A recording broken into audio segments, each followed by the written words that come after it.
Hello, everyone. Welcome back to Britton's Hangout Hour, episode 99. I'm here today with Alex Hawkins from Alex Hawkins. How you doing today, sir? I'm doing pretty well. How about yourself? I'm doing pretty good. I had class today, and I'm back home, and I was waiting to do this. So here we go. I was gonna get some reading done and some other things, but stuff kept getting in the way. Hopefully, after this, maybe I can get some reading done. But how are you this evening? I'm doing pretty good overall. I've been also staying busy myself, but more just with life in general and being a expecting father come this November. So Oh, my life has congratulations. been, thank you. Yeah, my life has been all over the place lately. So I understand that feeling. But yeah, you run a YouTube channel where you talk about books, films, video games, and really whatever seems to catch your fancy at the moment. Yeah, I kicked that off toward the end of my graduate school.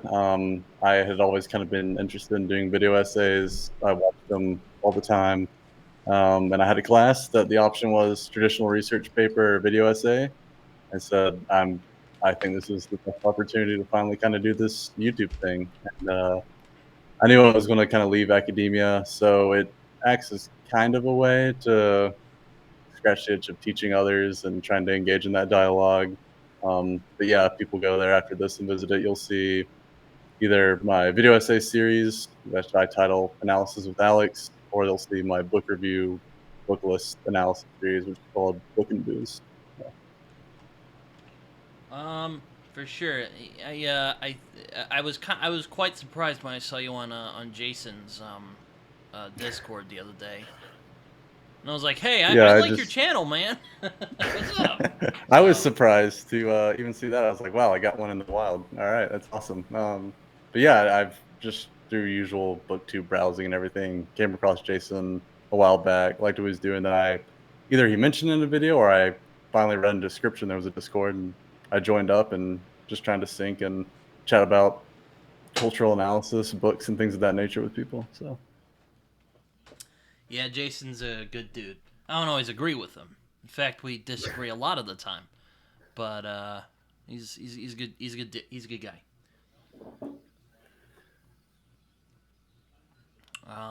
But yeah, you have a very diverse channel. Is one thing I'll say before we really uh, yeah, get into this it's conversation for sure. even in university, undergrad, and grad school, I could never commit to like one narrow discipline. So I kind of kept myself broad throughout it. But media studies, I guess, would be like the closest thing I came to specialization. But yeah, if you go to my channel, it kicked off with a series about analyzing horror movies around the theme of trauma specifically. Mm. And then I also kind of got into analyzing World War II films just as like a general interest and just conversations that kicked that off. And I mean, the I big one hate to right now, nitpick because I'm looking at your videos right now, but this is how the go '80s ahead. changed war films. Rambo is Vietnam, not World War II. But I hope you know that already. I do. If you watch that, it's actually kind of questioning the gap of World War II movies in the 80s. You don't really have a lot of World War II movies Well, coming out in the I 80s. haven't So seen it, but didn't Come and See come out in the '80s? Or have you it's seen totally Come and possible. I See? think I have not. I don't. I have to brave myself to my understanding before I sit down and watch it. Yeah, that's what The I've way heard. people describe it. So, but I do believe you actually are correct in that. I guess the caveat would be American, United States, Hollywood, World That's War II fair. movies. Yeah, Yeah, we were kind of yeah, focused on If I remember right, we were pretty focused on Vietnam by the '80s. yeah. At that point, you have Kubrick doing his thing, Oliver Stone, both of them kind of trying to do a similar reflection on Vietnam at the same time. Now, there's kind of a gap in between the war and its aftermath You at know, that point. Platoon is one of the few Oliver Stone movies I unironically like because I have a lot of gripes with the guy. I think he has a real lack of finesse in his storytelling. He absolutely does. It's usually Um, pretty didactic when you sit down to watch something from him, which but isn't always bad. Like, for instance, yeah, one of my kind of spicy takes is I think that Wall Street wouldn't nearly be as good of a movie as it is if Michael Douglas was not as good as he is as Gordon Gekko. Because that is absolutely true. my Yeah, God, I yeah, mean, and I think Greed is you, bad. Really, Oliver Stone? Is that? I had no idea. Oh, it's a profound statement. yeah, greed is bad, war is bad.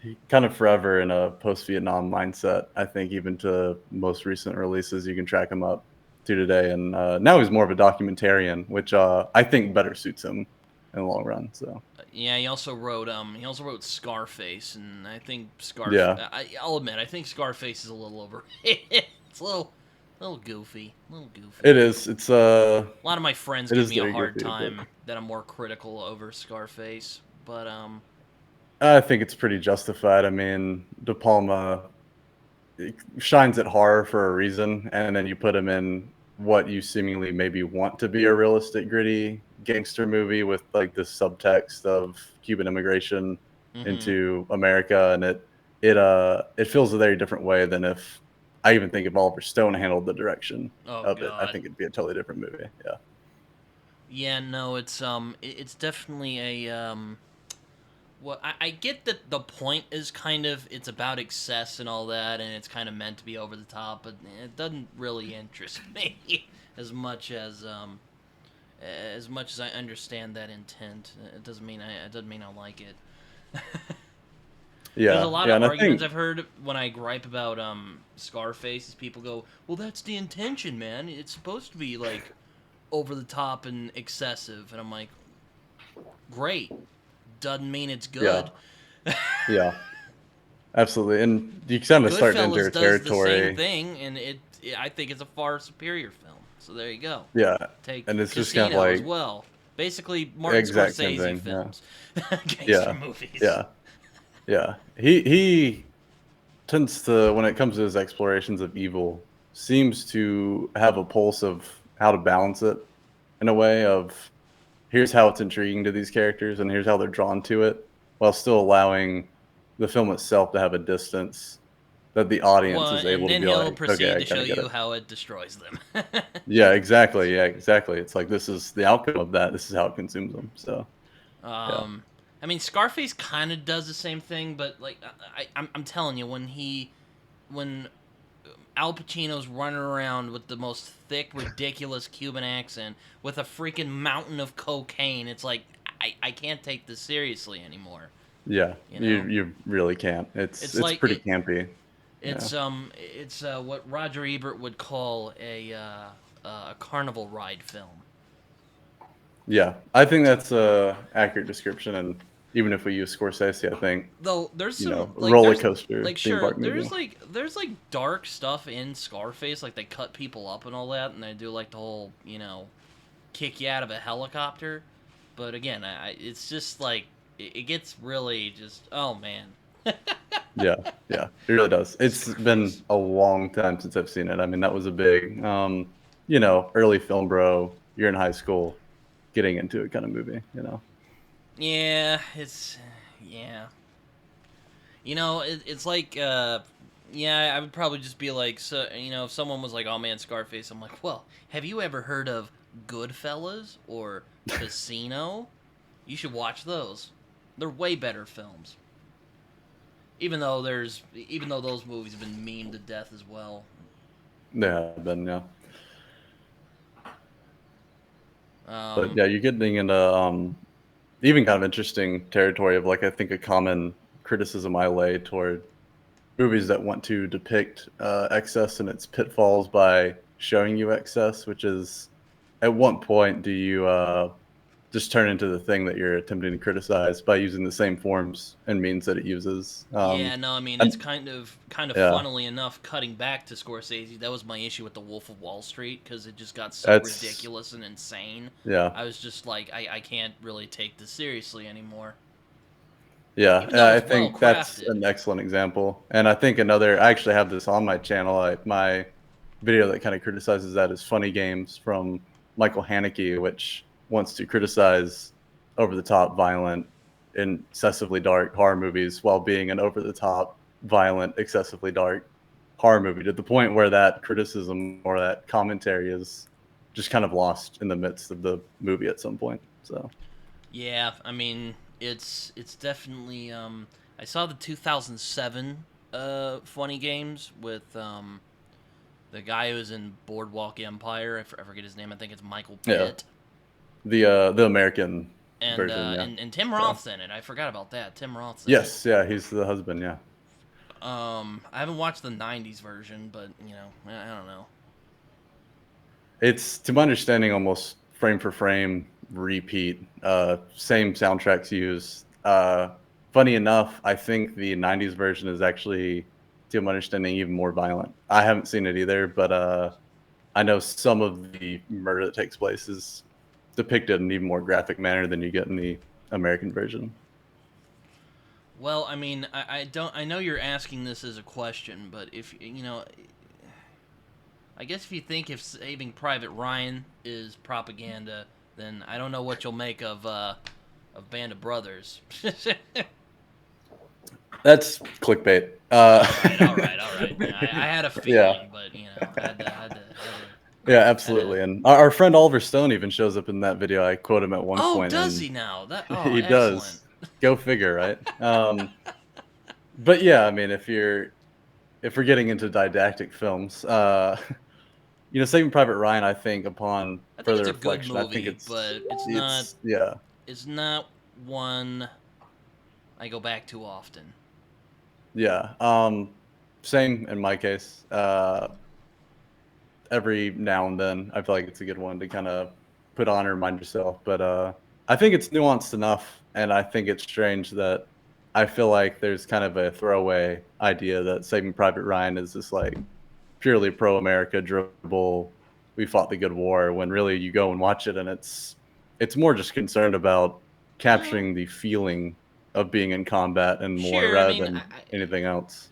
I mean, the thing about something like Saving Private Ryan, or even I think Band of Brothers, is a lot better. But I just Hmm. love Band of Brothers a lot, so I'm shamelessly biased there. Um, I think I think it's meant to be like a love letter to people who serve, rather than he's Oh showing yeah, like absolutely. look at what all these people go through. All right, it's not fun. I Yeah, think that's kind of the idea, and I'm sure you're probably point that out in your. I haven't seen the video, so yeah, I'm sure yeah. No, probably you absolutely. may. I would hope you make a similar point. It's pretty similar in the way of. I think the conclusion for the clickbait question is you could contort this to be propagandistic in a way, like with any war story.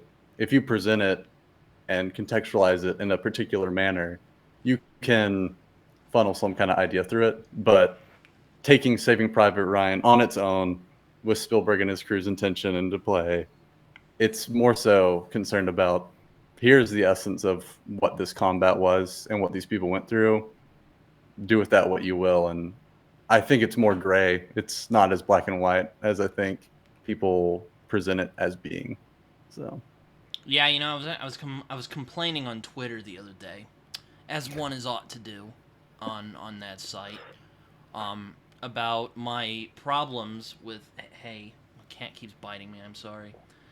you're good. um, about how I find a problem a lot of people have nowadays is people just keep sounding off on stuff they have no freaking clue. They have no freaking clue about. So, I see people like Razor Fist and Critical Drinker gallivanting around, spreading their ignorant crap about media, and it's yeah, I don't want to go into that argument again, because in all honesty, I've ranted about my issues with criticism on YouTube a lot. So here we are. I don't know what you think Yeah. about any of that. Yeah. No, I mean, I mean, feel free, be it, honest, but yeah. I was kind of listening to some stuff earlier about just really the role of, I mean, at the end of the day, the role of cultural criticism is a discipline within the humanities, which has been so vastly undervalued, and I think has not handled itself well over the past, I'll say, few decades. that something like I think legitimate media literacy and media criticism is pretty difficult to kind of come by. For one thing, it doesn't get clicks like someone like Critical Drinker, who is going to rely on a particular lens and narrative, let's say, in Mm. order to, I would say, kind of be rather self-indulgent and self-righteous about interpreting certain pieces of media. Did you see the trailer to his short film? I have not. No, Oh, I've only it been is on his laughable. It is proximity laughably before, bad, and so I'm not just saying that because I have the hater or because of like haterade on Critical Drinker. It just looked not good.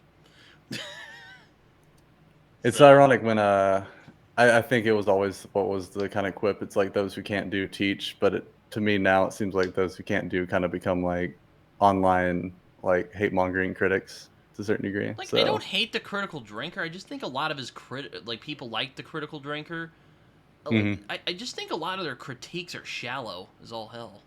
Like they're And that's not. what I was kind of getting at Yeah. earlier. I mean, it's like, it's if I can kind of rely on this one thing that I repeat over and over about the media landscape, I don't have to really engage in like in-depth cultural criticism and theory at all. So, Or you could yeah. just be, Razor Fist and just be a contrarian for the sake of it while dressed up as a fucking metal stereotype. I So, think I've only encountered him through he'll kind of do history videos every now and then, right? That's like yes, he's done Metal Mythos, which is one of the better videos he's done, funnily enough, because that's one of the things okay. he I think I actually was knows. confusing him That's, with someone that was making the case that Abraham Lincoln was a dictator. oh, That yeah, might have no, been he him, did but do that. that's Yeah, him. that Okay, was, okay, that yeah. was a pretty laughable video as well. Um, He basically does the old, oh, I'm not a lost causer, while unironically just stating all Purporting of the, lost cause, yeah, literally saying talking all the points. Yeah, points inch yeah. by inch. Like, I already thought he was pretty laughable, but I saw that and I'm like, this is just, my God, how can you get any worse? And then he makes a follow-up video where he says he's not even interested in the Civil War. I'm like, this fucking guy. This guy. Yeah, no. I was Did you ever watch fortunate The to Shield? encounter that, but Have you ever watched The I have Shield? not. No. No, I Okay. haven't. I was just thinking of the scene where Forrest Whitaker is having his breakdown, and he's just like he's pissing all over us. It's just, ugh. I don't understand why I try not to knock on people for liking things, because it's just like, Mhm. because I'm complaining about Critical Drinker, and that's kind of his whole shtick. Uh, it's like I'd rather talk about stuff I like, but there are just Yeah, some creators out there I genuinely don't understand what the appeal is. Like Razor Fist is one of those people. I genuinely don't understand the appeal. Like yeah. he has lied in several of his videos, like flagrantly so. Like it is bad. I'm like, I don't get it, but whatever. Yeah. I don't either, and I mean, if you go to my channel, it's basically always things I like, even if I have criticisms about themes and their execution and those things. I tend to like them. I don't know, I've questioned that before because there does seem to be a trend where it's like, uh, especially on YouTube, film criticism in particular, it can tip into the book and literature section as well. But I don't know if it's like a confirmation bias thing or just some type of satisfaction people get from seeing someone be outraged about something and enjoying in that hive mind activity.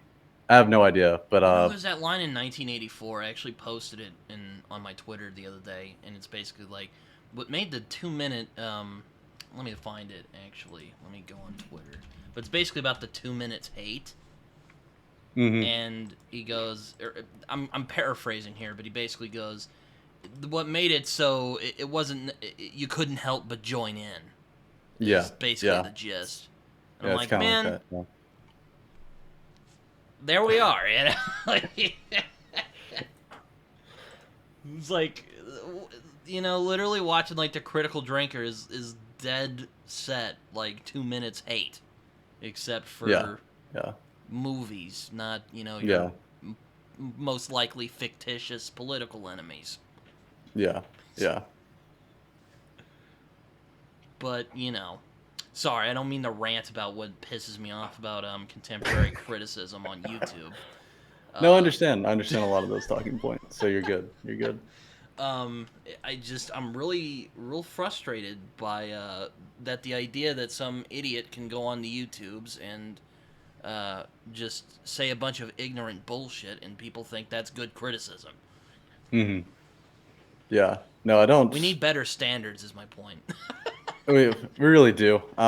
And I mean, then you have that spilling over into other spaces that seemingly could have greater repercussions than just film consumption, where it's, don't even get started on the political sphere Like, at least or with like particular James cultural Toulos, products. who does books, like he at least explains. Like, I know he's kind of a meme at this point, but at least he explains why he doesn't like a particular book that he's talking about. Hmm. It's kind of frustrating. People don't explain Yeah. themselves. Yeah, that is true. And I think that was when I was teaching, that was a huge thing I tried to force students to do. I actually had um, toward the midterm time, they're all tired. They don't want to do anything in English 11 at 1. So I used to do a thing where I'd make them stand up in the class and I would try to find kind of divisive musicians of people either really like them, they really dislike them, like Bob Dylan, for Mm. example. He's And then I would divisive. say, if you don't like him, you stand on this side of the classroom. If you don't like him, stand on this side and pick one of the students at random on each side and be like, you have to articulate to me why you do or do not like this particular song. Um, and they could not get out of it until they could do that properly. So I think that's a skill that a lot of us need. Yeah, for sure. It's I didn't know Bob Dylan was divisive though. I thought he was pretty well Just, I think, respected. purely because of his voice. Nah, you know Some what? people Fair just enough. can't. I, Yeah, I I yeah. don't love his voice. Sounds like a fucking wheat whacker. Is what it sounds like. Though there's his songs that I like though, so it's not Yeah. all bad. I also appreciate your Kingdom of the Planet of the Apes video because I actually would say that Proximus Caesar is my favorite villain that I've come across in any sort of media this year. So Yeah, I would absolutely agree with that. I think I leveled this in that video too, where it's kind of a shame we only get a bit of him. I I felt know like that could be a more developed villain. I was really disappointed.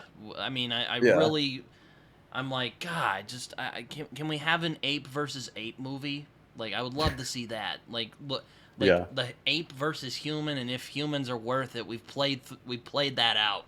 Come on, people. Anyway, But yeah, I agree. I thought that was probably one of my favorite in terms of like a big go to the movie blockbuster movie I've seen this year so far. I think it just kind of it has something on the pulse of a lot of the conversations going on, and I think it kind of handles those themes in a really effective manner. So yeah, no, I thought it was good. I think there were just some things it was just more of a me personally kind of gripes I had with it, but I thought it was a good film. yeah, yeah. I was pleasantly Uh, surprised with it. Yeah, I was too. Yeah, I think they kind of continue to do pretty well with that franchise reboot so far. So I'm interested to see what else they want to do with it. But yeah, you seem to have come back after 2 months. You did a video about Dostoevsky, which I've not read, and I'm kind of nervous to read. But I've had some friends who really like Crime and Punishment, so maybe someday. Yeah, And it's Sinless Ascends, which I read earlier this year, it was pretty good. oh yeah, yeah. I was pleasantly surprised. I didn't really know what to expect getting into that Oh, particular but book. I you didn't look know it was so going to be kind depressed of. in the thumbnail. You look kind of like I'm trying my hand at something new with the thumbnails. I don't know if it's paid off yet. So, but you look depressed after reading it. I'm like, it's not that bad. maybe with Tom being slowly corrupted by the tower, there is something kind of depressing about it. But I'm excited to see where the rest of the series goes. So that should speak to how much I like the book, as I want to continue the series. So Yeah, I was going to do this series, but then just my reading's been really slow this year, to be honest with you. I read Jonathan Strange and Mr. Norrell which took about 4 months. So that was fun. It's a really good book. I enjoyed it a lot, but just stuff kept getting in the way, and fun stuff like that. Yeah, I mean, life happens, right? So, Yeah, especially depending on the density of whatever you're reading, it can take some time. So, for sure. I actually think I found you because I was looking for reviews of The Crossing, because I actually read The Crossing by Cormac McCarthy mm. this year. Um, I think that's where I found it. And it's kind of weird. You've covered. You can correct me if I'm wrong, but you've covered the City of the Plains. You've covered The Crossing. I don't see all the pretty horses. What the hell? Which is, yeah, it's fun. I talk about all the pretty horses in the Cities of the Plain video and just say, I didn't make a video over all the pretty horses because at the time I didn't know if I wanted to talk about series in one video altogether or if I wanted to do each book in the series as its own video. I've now moved into just do the individual books. Usually if I'm enjoying it, there's enough to say to merit a single video. There's been a few like that I just haven't done because I figured, oh, maybe it's better if I read the whole series. So any criticisms or something that may change in subsequent releases, that might alter rather than like throwing the baby out with the bathwater. But now I'm like, you know what? It just makes more sense to get more videos out there for people, and it makes more sense, I think, to just do it for each book. I did the same thing with Children of Time, which is a book I love and I recommend all the time, but I didn't do a video over it, and it's been so long that now it just doesn't make sense. But yeah, I unfortunately didn't do a video for all the pretty horses, even though I probably would have loved to do that. Yeah, I did a review for all the pretty horses. I haven't done one for The Crossing yet because, to be honest with you, I don't know really all I have to say just yet. But we'll say it's It's probably like a that. saddest book. That's saying a lot. That book was freaking Yeah. depressing, especially like Yeah, the I mean, latter 100 pages. oh I was like, yeah. my Yeah. I mean, God, he just throws it on him. yeah, it just bogs you down reading Billy just continuously going through this depressing, crushing journey. And it's just like one tragedy on top of the other, on Yeah, top of like the I other. thought at first it was gonna be like Jack, him doing kind of a Jack London kind of thing, with the Mm, wild and yeah. nope, no. No, not at all. No. No, I think I love The Crossing. I think Yeah, it's kind of I common, but liked it. It's just it was really dense, and I was like, geez, I need to it put is this very down. dense. It's especially coming off all the pretty horses, which is this almost cut and dry western to a degree, Mm, and then suddenly you have The Crossing where this just y- surreal odyssey. yeah, like Billy's this cowboy kid who's getting these weird like ontological discussions with like an ex-Mormon who wants to see like how evil an earthquake can be in the middle of Mexico Yeah, and a lot somewhere, of it's in Spanish, so I had to like transcribe it. Yes. So Yeah. yeah, that Yeah. was fun. I just braved it and took it as immersion of, all right, I don't know what they're saying. But That and was I think I'm not alone, but out of the Border trilogy, that's probably my favorite, which I think is kind of the common conclusion a lot of people experience with that trilogy. I liked it. I am hoping in 2025 to get to Cities of the Plain and end the Border trilogy, because Yeah. I think I read the All the Pretty Horses at the beginning of last year. Then I read The Crossing in February of this year. And then next year, hopefully in January or February, I'll read Cities of the Plain. there, yeah, nice. I do. If you've read the other two, I think you should totally read Cities of the Plain. Oh, I One thing have I it. I'm Yeah, one thing I bring up in my Cities of the Plain video is you benefit so much more from reading the first two books rather than just trying to treat them all like isolated books. Because I don't know if you know, Cities of the Plain is both protagonists from the first two books in a story I together. have heard that, So yes. yeah, yeah, Which that should be interesting. it is interesting, and you're going to have a lot of mirroring imagery and moments from the first two books that rely on you knowing what those images and moments mean for those characters without the book's not going to tell you that. You kind of have to draw on your experience from the other books to glean what is happening in those moments and what it means for the characters. Yeah, I genuinely I am hoping to get to Outer Dark, by Hmm. this October, because I've heard it's a bit more of a spooky read, and I generally tend Yeah. to focus on spooky reads during October, to the shock of probably no one. Yeah, Um, I've also been flirting with the idea of doing just actually going through all of McCarthy's. Sometimes they're just called the Tennessee novels. I think it's the first four approximately of his I read books all take Suttree place in last year, and that was a Tennessee. very good novel. It sticks with you, I thought. I've Though it's not absolutely really heard that. it's Yeah. not really a story though. I call it a vibes book, as I like to say Hmm. sometimes. Okay. So Yeah. yeah. I particularly want to read those because I live in East Tennessee currently, so it's like the Oh, do you? locations. Yeah, he Well, it writes takes of. place. Yeah, Suttree takes place in Knoxville, so I'm curious if yeah. you'll pick it up and just be like, man, he really got it. Yeah, well, I'll see. I mean, I think I know for a certain part, Suttree Landing Park is a park right down there on the Tennessee River. I kind of doubt it's anything like what he was writing about at the time. It's very nice gentrified apartments with a lovely waterfront park there now. So I mean, I do think it might be his most beautifully written novel. Though really, I still think Blood Meridian is his masterpiece, but Suttree, I think the prose styling in that is phenomenal. okay. Well, I was blown away by the pro style of Blood Meridian, so I look forward to reading Suttree for that endorsement now. Yeah, it's a really good book. It's one it sticks with you after it's over. At least it did for me. You can say that Yeah. about a lot of his books, though. I would say I think almost all the books I've read, and I've only read the Board trilogy and Blood Meridian. They all kind of Damn, you stick started with with you. Blood So Meridian? I started with Blood Meridian. Oh my god, how did you Yeah, survive? I slowly through every grimace, Fair enough. one grimace at a I was time. about to Yeah, say that's not where I would say to start, but all right, if you wanted to get into it, go right ahead. I didn't fully know what I was getting into when I picked that one up. Yeah, Um, but yeah, no, it's a great book though. It's one I've read a few times. I don't reread too often. Um, yeah, yeah. it's hard to explain. We'll say why I It love is it hard to so. explain. But I did a Yeah, it's conversation about it, and I've talked about it a couple times. So you can find those if you want to get to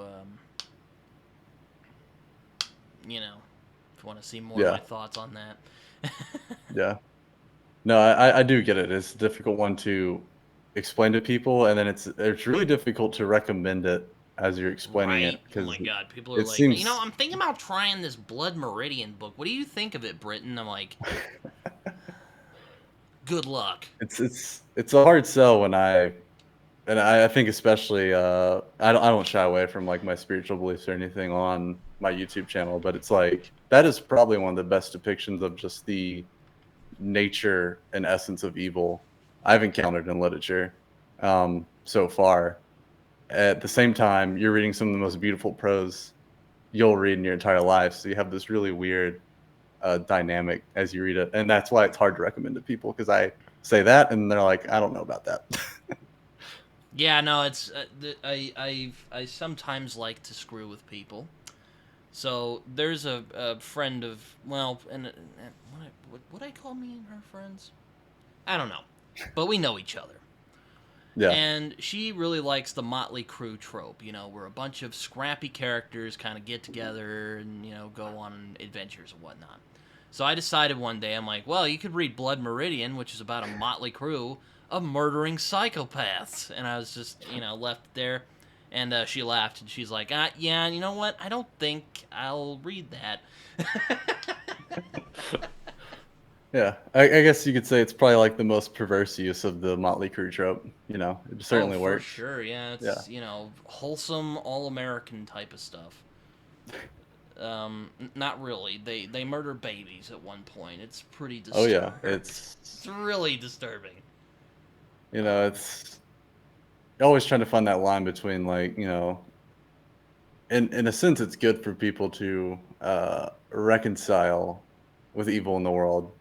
But you got to really be in the right headspace when you're entering any kind of cultural product that wants to explore that, right? Yeah, I So kind of equate Blood Meridian to a spiritual experience, and I yeah, hate to say that because it is such a profane, violent book,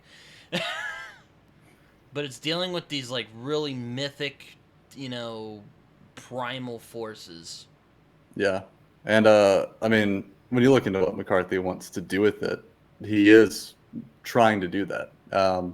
I know from my own interpretation, I haven't done a video specifically on it. I did a book list of like, if you like Blood Meridian, here's some cool ones to check out that kind of match it, themes and vibes.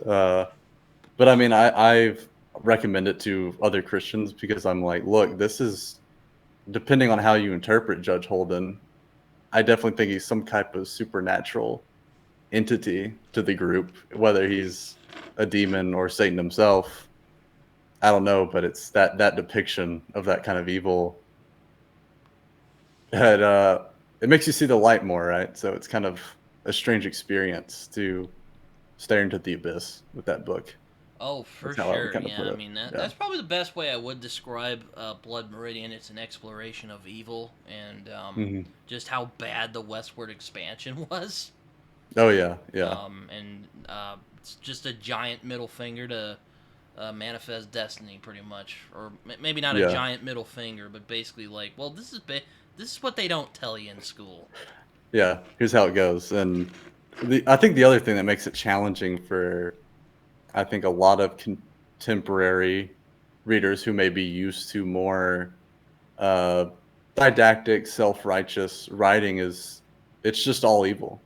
There's no good, purely victimized group in the book, and that Oh, makes it kind of difficult to see. It's like, well, here come the Apaches. They're going to do their thing. Mexican soldiers are going to do their thing. The and filibusters are going to there's do their that thing, sense and of the yeah, violence is met with violence, and it yeah, just yeah, keeps going, you know. yep, yeah. So Because I think like that's the challenging for that too. Apaches, there's that infamous scene where they brutally murder the filibusters, and then Yeah, and then yeah, he's like, oh man, these guys are crazy, we gotta go kill them, and it's just over and yeah, over again. yeah. The So it's cyclical nature of violence, if you will. yeah, yeah. And McCarthy himself, bouncing off the crossing, that cyclical nature of things is something he was very into and trying to understand. Time is a flat circle, Yes, yeah, as a folksy detective on TV would say. Um, I hope you've seen True Detective season one. I have. Anyway, I've seen season 1, 3, and the latest one. I actually did a video over the latest one. yeah, I see you've So done that. I was a bit underwhelmed with Night Country, but all right. yeah, I don't know what you I thought about it. I I can get that. Once again, I think one of the things that series struggles with the most is sticking a landing. Um, I do think, in a general sense, Night Country was kind of rushed. Um, I what I did like about it though is just its exploration of suffering and kind of its use of particular symbols. I think it did so pretty well.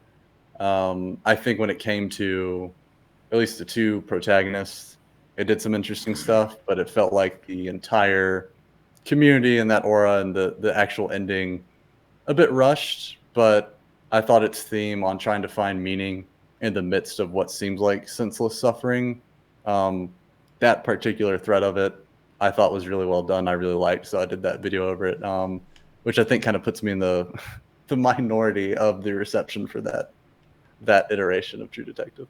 Yeah, but going back to Blood Meridian, I agree with you a lot. Though there's not a lot of I really don't like books. A lot of people think I don't like didactic books, which Mhm. is not necessarily true. There are books that are very apparent in what they're trying to say, and I still appreciate them. What I Mhm. do have a problem with is self-righteous uh, Yeah. didacticism, if that's even a word. I'm sorry if any academics watch this. Um, like that is my number one berserk button in any type of media. I don't care Yeah. what it is, or even if I agree with it overall. Mhm.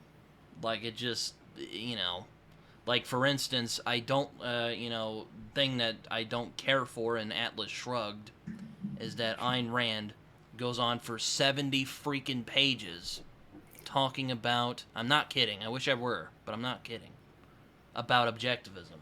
I think there's some interesting stuff in that book, but again, it's just, didactism that's not really saying anything is what pisses me off, is what I'm trying to get at. Yeah, I don't yeah. know Or why at least I don't know why I'm being so contentious tonight. You're a nice guy. no, you're good. You're good. I mean, I think this is something I'm kind of experiencing on my own, where it's like, to what degree do you, uh, to put it lightly, give something a hard time with what it's doing versus giving it the benefit of the doubt. It's like I saw like a meme video recently where it's like, hey, what's your favorite movie when you're first starting out? And you're like, I don't know, it's probably like Star Wars or something. Then you progress where it's like you start to look down on others that don't know a single Bergman movie or something, or they don't know like this weird like second cut of like this obscure, Russian Tchaikovsky movie or something. And then you come full circle to saying my favorite movie is Star Wars again. It's sort of like that, I feel like, with me, with particular messaging and thematic exploration and things, where it's like right now it's like, okay, I want to be critical of what is being put out into the world, what is being put out into our communities, while at the same time you have to leave space to give people benefit of a doubt of like, to what degree are they knowingly giving certain messaging, to what degree it's like, do I think they are ill intent in a certain way when it comes to like, especially the more self-righteous stuff. But at the same time, I think we should be able to level criticism about very self-righteous and self-indulgent pieces of media. I think it's a troubling trend right now, but at the same time, I'm hoping something like this space on YouTube can give people the media literacy skills to think about that for themselves and know, hey, the stuff you're consuming, it impacts you in some way. It's going to be doing something to you and your household. Think about it. And, it's not to say you have to go and be a Luddite off in the woods somewhere, but it is to say, hey, being a conscious consumer is a very empowering thing. And I think, I mean, I try to be. I'm mostly an yeah. autodidact. I've not been in academics as long as you have. Though I And am I studying mean, to be a journalist, so they do hammer home a lot about media literacy. So that oh, helps a yeah. lot. Yeah. Yeah. I mean, you're going to be getting a lot of that. I mean, I started journalism before I decided to kind of go English and do like a really broad teach me to read and write kind of approach. But it's like, I think like you're getting to a point where I didn't want to keep going the academic route because I was kind of frustrated with that echo chamber of why are all the people that have something to say about the stories that people are sharing are like, shut off over here. We should be out doing day-to-day tasks with everyone else, other jobs. I was kind of frustrated that the university just kind of severs itself, and where it's like, I feel like anyone should be able to kind of be empowered with cultural analysis and media literacy as they navigate their culture and decide what that looks like. Oh yeah, for sure. I mean, I'm definitely not.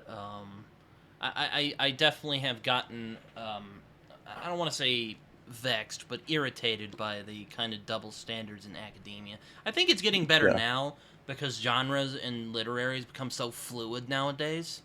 Yeah. Or at least I've noticed the trend where it's starting to get really fluid because, like, a lot of writers are kind of like, hey, this Raymond Chandler guy actually has some pretty cool stuff, stuff like that. Yeah. Yeah.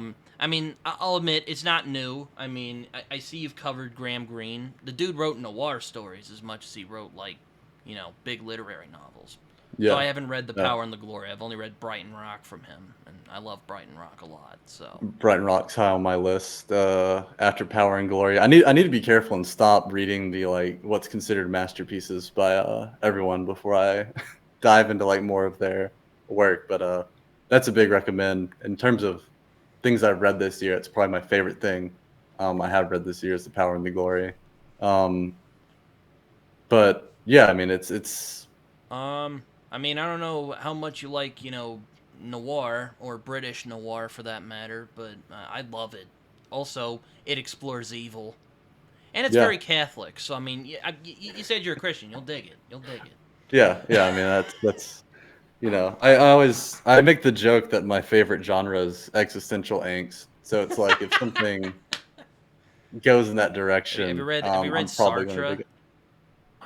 I have not, no. I was about to say, if you want existential angst, I absolutely hate it, but Yeah. um, When it comes to a lot of the actual existential philosophers, it's funny. I'm not super into it. I love what they're talking about, but a lot of the conclusions drawn um, kind of baffle me to a certain way. I've encountered Sartre, perhaps like an essay or something here and there, in like a literary theory course, but mhm. in terms of actually having his one of his books and reading it, I haven't done that. So Yeah, it's a yeah, I read Nausea a while back, and I remember just being bored out of my mind by it because a lot of it is just a guy sitting around and smoking cigarettes and talking about the meaninglessness of everything. And I'm like, yeah. yeah, I'm like, I'll read Nietzsche. He says a lot of the same things, but at least like it's good. It's a good read. It's a vigorous read. Anyway. yeah. It's and that full brings it back full circle. Just like when you empower someone to really critically think of even when it comes to something like analytical philosophy, what am I reading? Gauge its value in your life. Sartre, I think a fair amount of people kind of gauge it and say, what's the point of having, one less nihilistic thing in my life if I just kind of set that aside and go explore other territory? I mean, what's also nice, I mean, you don't just talk about like literary novels. You talk about Between Two Fires, which I read last Halloween, which I thought was pretty Yeah. good. Yeah. I have issues with Christopher Beeman's style, but like for instance, I read his fantasy novel, Black Tongue Thief, and I Oh didn't really yeah. care for that at all. But I thought Between Two Fires was pretty good. I had issues with the Like, climax, but I think it's probably the best book I've read from him so far. Um, it's the only one I've read so far. I was interested in Black Tongue Thief because I know he even wants to make a series out of that. But I am curious, what did you not like about the conclusion of Between Two Fires? well, no, I just kind of, I didn't. It wasn't that I didn't like it. I just felt like it was a bit overblown. Like he just gets like, I'm gonna spoil Between Two Fires a little bit, Yeah, everyone cover your ears. but Yeah. you could skip to a particular area, and we'll probably be not talking about it anymore. But like he gets like dragged to hell, and then there's like this big battle. It's kind of weird. I just thought it was kind of weird. Yeah, I mean Um, to end your book on the actual apocalypse occurring is Yeah, quite I the guess move. that's I it. Like, agree. there's Yeah. this like weird, like big apocalyptic thing, and it's just done by like in 50 pages. Like, Yeah. you'd think it'd be a And little more drawn out, but yeah, whatever. I don't think you're expecting something like that when it's trying to take place in the Middle Ages, right? It's like, well, it goes, well, no, okay, this is actually an alternative timeline now, and he wants to do something different with it. I could see that being kind of like, whoa, okay, caught off guard because I was. So Yeah, but I mean, I thought it was a good book. It's definitely, I think his most, I think it's his most polished book anyway. It's very atmospheric, and yeah, I I would agree with really that. like how he captures the medieval period. Though I'll Hmm. admit, I'm not what is called a medievalist. Philip Chase, if you watch this, you can correct us on anything if we're wrong here. I don't think he's read Between Two Fires though. But I really like how Yeah, I think, authentic it felt, because that's often something yeah, I get irritated with in historical fiction. People try to shoehorn in, modern perspectives, and it just doesn't come out well. yeah. Um, it's like I just did a review today, or I put it up today, about of James Elroy's The Black Dahlia, which is a crime novel. Now my crime content on my YouTube channel doesn't usually do very well, And I'll admit, on Discord I shared the video, and one of the people was like, "Could you not have?" Because I used his because James Ellroy's kind of a character, and he likes to use and he likes to address his audience as peepers, prowlers, and panty sniffers. So I thought I'd use that to kind of grab people's attention. Well, one of the people on there was like, "Could you get rid of that, please? It's a little weird." And I'm like, okay. It's been haunting me all day. I'm like, oh shit. Are people not watching it because of that? Are they thinking I'm an idiot? I'm a weird sleazebag. I hope not. But Elroy, I think, is very good at that. The he's good at depicting people who are, by our standards, really terrible, but he depicts them honestly and without being super sanctimonious about it, which I appreciate a lot. Because, my God, you know,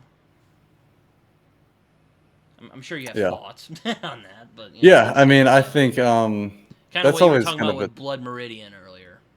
Blood Rainer. Even we can circle all the way back to Scorsese, who I think does that exceedingly well in plenty of his filmography, getting depth to an evil or diabolical, deplorable character. It can be challenging. I think it's especially challenging with how our cultural climate kind of works now. I could share anecdote after anecdote of like how people struggle to understand that those in the extremes, right, evil, are still humans, and that is a hard thing to wrap your head around. Let alone someone we just kind of like disagree with on certain values. That's still another human being as well. I feel like something that you'd probably have commentary on is I remember when Joker was coming out, the dialogue around it was just ridiculous. I watched it. I thought it was fine. yeah. I'm like, Taxi Driver is one of my top 3 films of all time, so, I was probably doomed from the start, to be honest with you. But I'm like, yeah, this is fine. Taxi Driver does it better. Agreed. I don't have much to say. I'm sorry. It's not bad. It's really well made. And Joaquin Phoenix, God bless that man. He really put his all in that movie. He did. And I remember watching it a second time and then kind of really being like, if it wasn't for Phoenix, I don't know what this movie would be, because you're really kind of just watching it for his performance. And I kind of got irritated at our mutual friend Jason the other day, because he was talking about the Joker Folie à Deux movie, which is coming out, which I'm not sure if I'm gonna see that. I don't know. It's just like, look, first movie was fine. I can just deal with it, right? Yeah. And he's one of those people who like is kind of snobbish about superhero stuff, and I really like superheroes. And he's like, this is the only kind of superhero movie I can take seriously. I'm like, are you freaking kidding me? Like, there are better superhero films out there than this one. I can promise you that.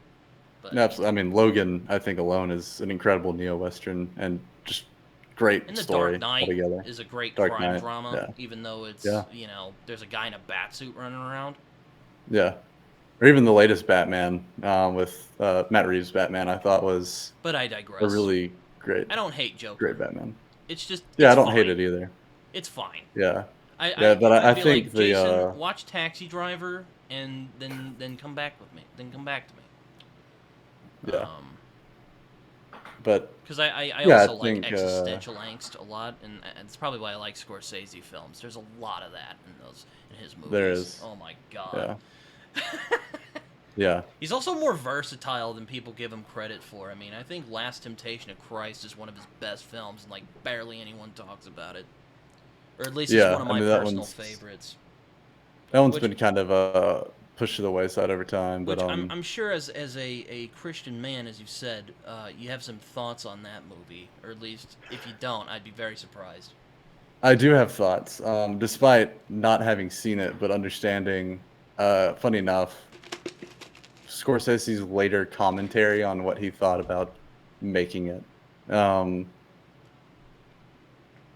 It's interesting because it's sort of like it gets blown into this. I think this is probably one of the reasons a lot of people don't talk about it, is there was a lot of sentiment against it. And I think at the time, it was hard for Scorsese and everyone to kind of understand why that was the case. But later on, you can actually find this, and I think it's his Criterion commentary. I saw another video essayist kind of break it down of Scorsese having to grapple with when you're trying to depict the humanity of Jesus. That is such an immense challenge, Mm-hmm. because we're so used to focusing on the divinity and that he's all God, but he's also all man. How do you do that? It's insanely difficult. So at some point, he says something to the degree of Jesus as symbol overtakes the screen at one point, and what he was wanting to do seemingly seemed impossible. I mean, I think it's one of the most human takes of Jesus I've seen. Though I Yeah, will say he does kind of turn him into a Scorsese protagonist a little bit, where he's really he's conflicted. He has a lot of existential angst, but it yeah, makes sense. yeah, It's not like Scorsese's Jesus. Like it's definitely. yeah, And while I think Willem Dafoe is an odd choice as Jesus, he's actually really good in the role. So I mean, yeah. I mean, he's an he can incredible play actor. genuinely So. good characters who aren't like Yeah, weird or sinister. yeah, yeah. Seemed to for Florida Project's Or an going back incredible to example of that. circling Yeah, around, yeah. Platoon. Like Oh he yeah, plays a also in that perfectly as nice well. character in that film. It's Forgot like about that. Yeah, though but yeah. I think Scorsese. a couple of the castings for the like disciples and all that are pretty weird. Like Harvey Keitel is Judas. That's weird. Well, actually, that might be appropriate. And Henry Dean Stanton is Paul, which is really weird. I'm like, It is also weird. okay. Is Just I know not who David I Bowie's just one of them, it's right? kind of weird because it's not who I imagine when I think of like Jesus and the disciples, but it's a great film nonetheless. I really love it. Yeah.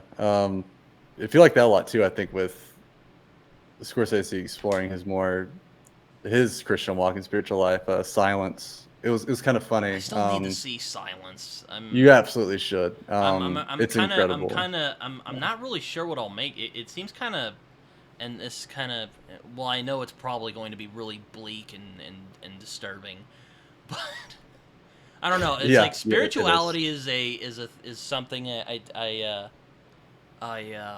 I wrestle with a lot. Mm, So, you know, I yeah, don't know how I'll I do it. I've don't. heard it's one of his best films and of like this It era. I would say it is, and I think it's funny. The video essay I saw that kind of explored his reaction over time to Last Temptation of Christ, kind of framed him making Silence as almost like a penance for doing that, and when to like dive deeper into like, okay, what does my walk look like? And I'll also be interested. I know that he is actually going to make another Life of Jesus movie, um, coming up Oh here. yeah, I think He's I saw been, something about that. I'm like, dude, yeah, after Last Temptation of Christ, that film's amazing.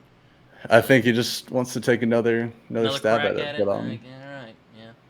yeah, I think it's interesting you bring up wrestling with spirituality. I think you're definitely not alone in that with how our culture is right now. I mean, the big thing I explore on my YouTube channel is this idea of post-secularism, Yeah, which for is just sure. a It's a it's I find another thing that again I hate that I'm being contentious tonight.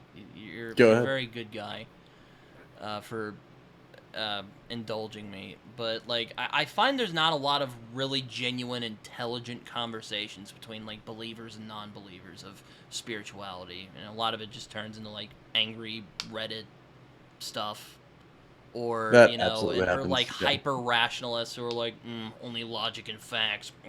You know, I think it's a little more complicated than that, but you can. Yeah. I mean, I'm I friends with mean, I'm friends with hardline atheists. I'm friends with Christians, Mormons. I've even met a Satanist once. That was pretty weird, but nice guy though. Um, uh, Um, but yeah, no, I just find with spirituality, you're right. It's definitely complicated in this secular world we're in.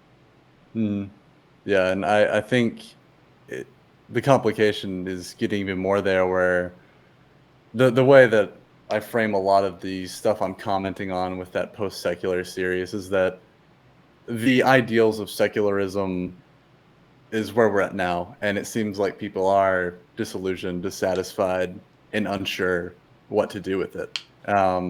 So you see kind of these explorations around that grapple with, I don't know if I trust these old institutions of religion, yet there's something to the essence of what they're sharing.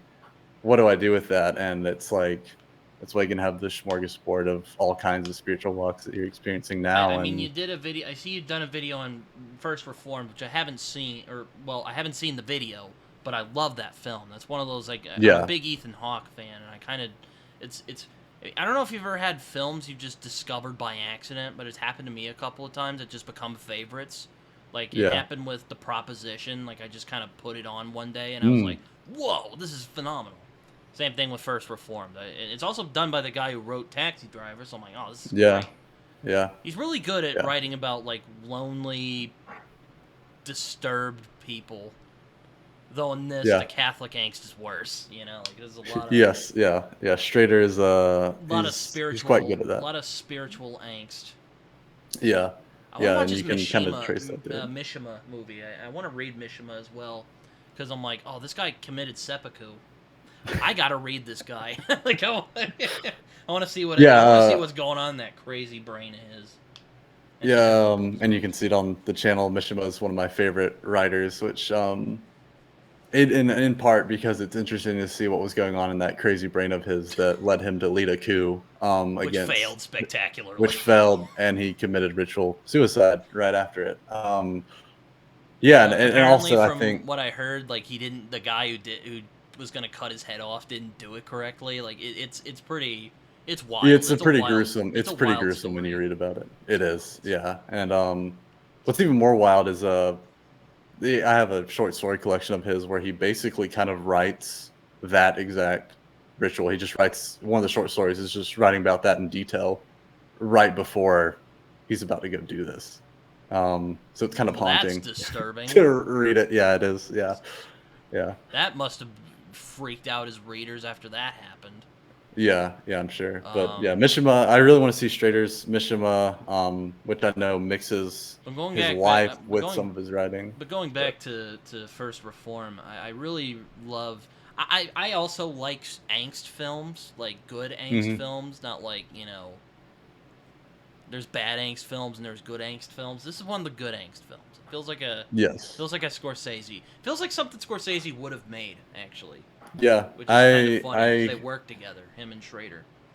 Yeah, I mean the first few movies of Scorsese's career, the big ones, Taxi Driver, Raging Bull, Last Temptation. Schrader was also the screenwriter Oh, was on he? the That makes so adapting much the sense novel. now. Yeah, I forgot all about but that.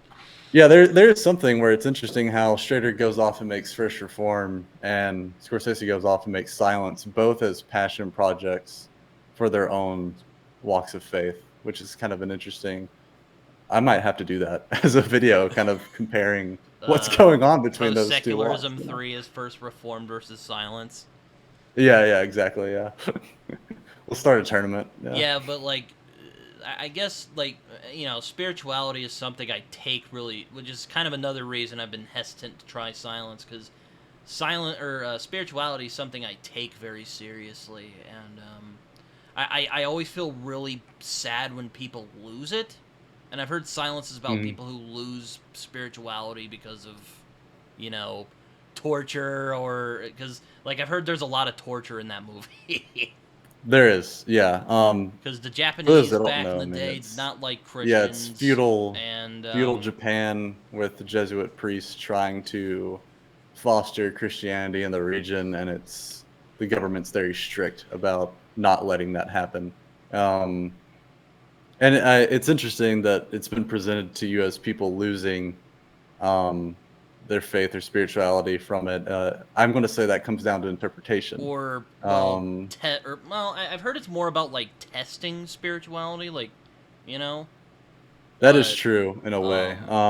I was And I don't want to give away too much, but I think really when you read the novel too, this is I think the movie does an excellent job picking up on this more. The novel kind of makes it a little bit more subdued to a certain degree, but it's also about having your pride intermingled with your spirituality and having to see what happens when you let go of that. and that also makes it a pretty challenging watch. So Well, I do want to see it because I love Scorsese, and I think I think his versatility is very underappreciated. I agree, yeah, and I mean even making comedy movies with like Because a lot of people remember him for The Wolf of Wall Street and Goodfellas and Casino, and I love Goodfellas, and Casino's a great film too, and I like his crime movies a lot. mhm. But he's so much more than that. I mean, he made Hugo, for crying out loud. Like, come on. Yeah, yeah, yeah. He's done quite a lot in his career. Just there's a lot of like little sleepers that really show how talented he is. Yeah. Yeah, it's I'm a but going back to First Reform though, I Mhm. really love that film and just how it explores spiritual turmoil and just you say it in this and you say it in the title here, and I think that's probably a good way to sum up what that movie's about. It's despair. The film is about Yeah, despair, yeah, whether it be yeah. It is. existential, spiritual, or just plain old general despair. Yeah, Because yeah, Ethan absolutely. Hawke's character in that movie, I forget his name, but he's just a broken man. Yeah, I think Reverend Toller, I think is his name. Yeah, I could be wrong, but but yeah, I mean, you're ultimately seeing someone. Even going back to some of our earlier conversations, seeing suffering and people grappling with meaninglessness, and also struggling to see if he can provide an answer in the face of that. Mm-hmm. Um, I definitely can yeah, and relate to that because I've had yeah, spiritual conversations with people, and then I'm like, I haven't figured this out either. Why are you asking me about this? You know?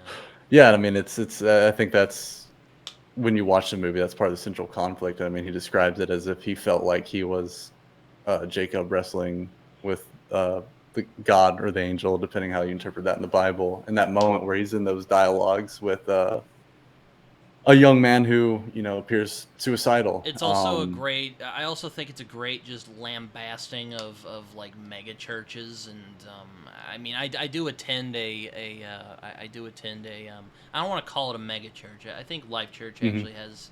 Have you heard of Life Church? I have not, no, but Oh my, I'm sure they have some places in Tennessee, but I do think those people are sincere in their mission. But generally, I really like how First Reform kind of gives a middle finger to mega churches and how it kind of strips the spirituality and out of Christianity and just makes it this vapid thing. yeah. I mean, it's I think that's a pretty like clear commentary to take away from it is the influence of capitalism and commercialization in a space that otherwise, in essence, with its foundation, what Jesus taught, its holy text, that's not really what it's gunning for. Mm-hmm. Um, and I think upon even it's kind of interesting going back to First Reformed multiple times at this point in my life because it's one of my favorites too.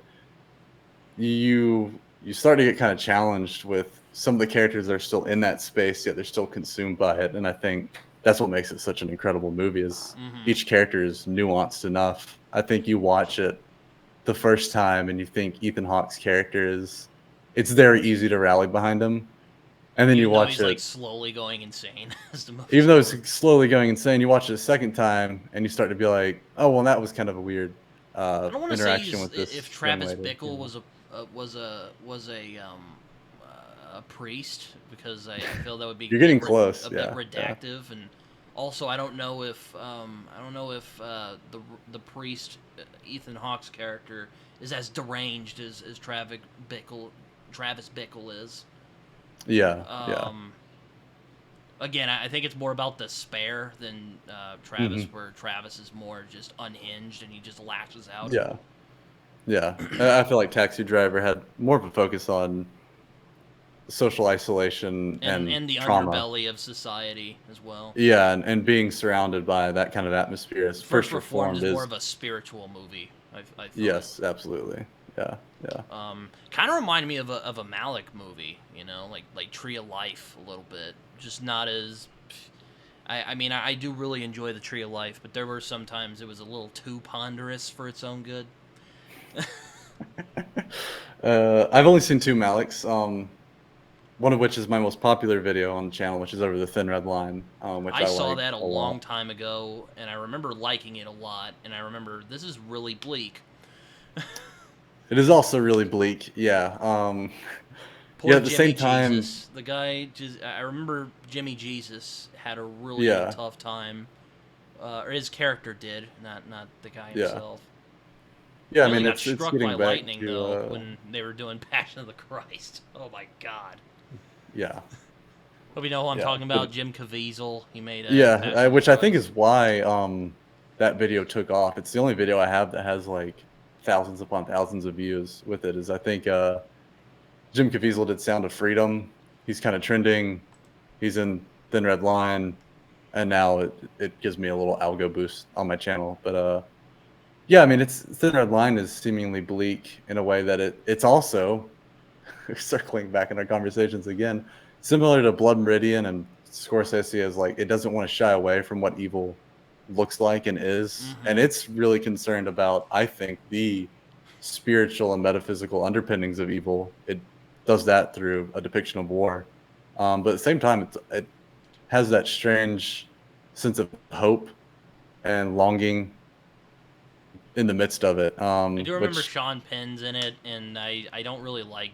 Well, I don't like Sean Penn in real life. In the movies, I can deal with them, but yeah, I know Sean Penn's in it, and I'm like, oh man, Sean Penn. yeah. I mean, it doesn't help. He's kind of like a shithead in the movie too, so it's Well, kind of yeah, hard, you know. that actually made it easier to watch. I was like, all right, he's an asshole in this. This is great. But yeah, but I think and I think you're seeing this with a lot of these post secular. That's more like a lens that I approach certain movies with, but Thin Red Line I think does it well, and I did that more in the World War II series, but I think it fits into that too, where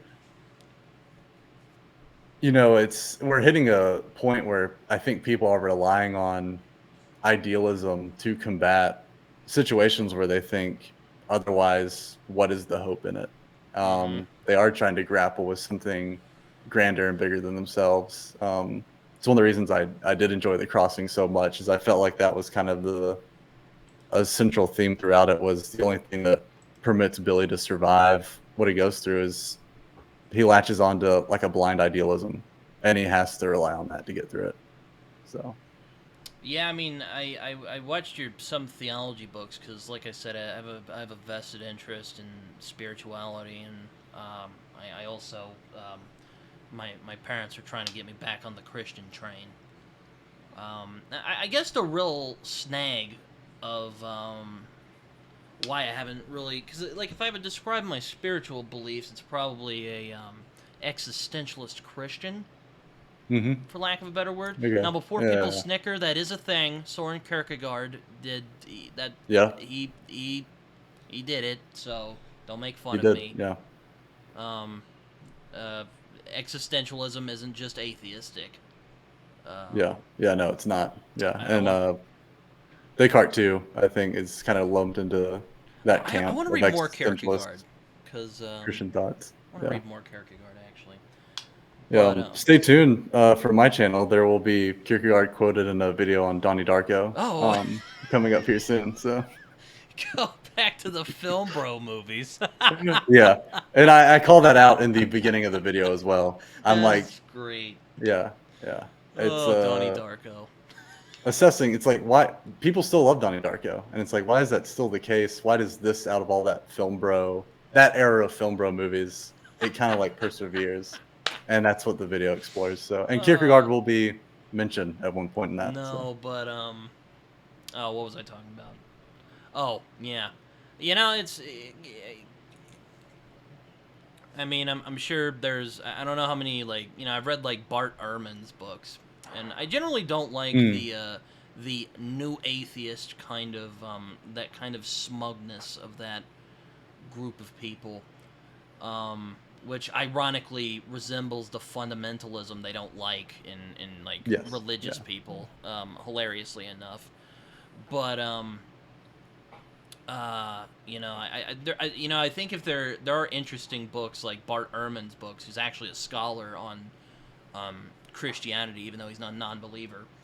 hmm Um, who's made some interesting points about Christianity, and it's kind of, I mean, it's interesting because in the Bible, it's told from people who saw or allegedly saw, depending on what you believe, Jesus do all these things, and they don't, and there's people say, oh, it contradicts itself, whatever.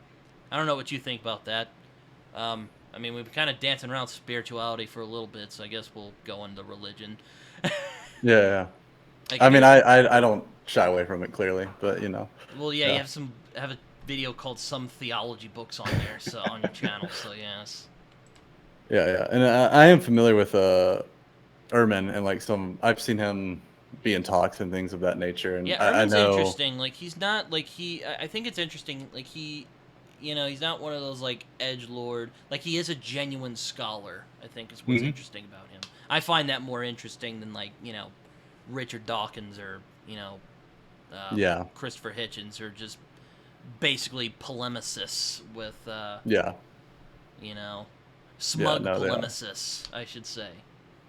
Yeah, and it's even though I like Hitchens' literary criticism generally. Yeah, I mean, the Reddit atheist became a stereotype. Oh my god! In no part due to their influence, but Ehrman's interesting. I have also seen like pretty fair criticism back toward his own criticisms that fill in certain gaps with he's approaching the Bible specifically in a particular lens that doesn't always apply to the claims that he wants to make. And that's kind of how he gets into it a little bit. But I do agree he's a lot more cordial, and that is for something sure, that leads to good conversation. I find a lot of his content is more like he doesn't like talk down to religious people.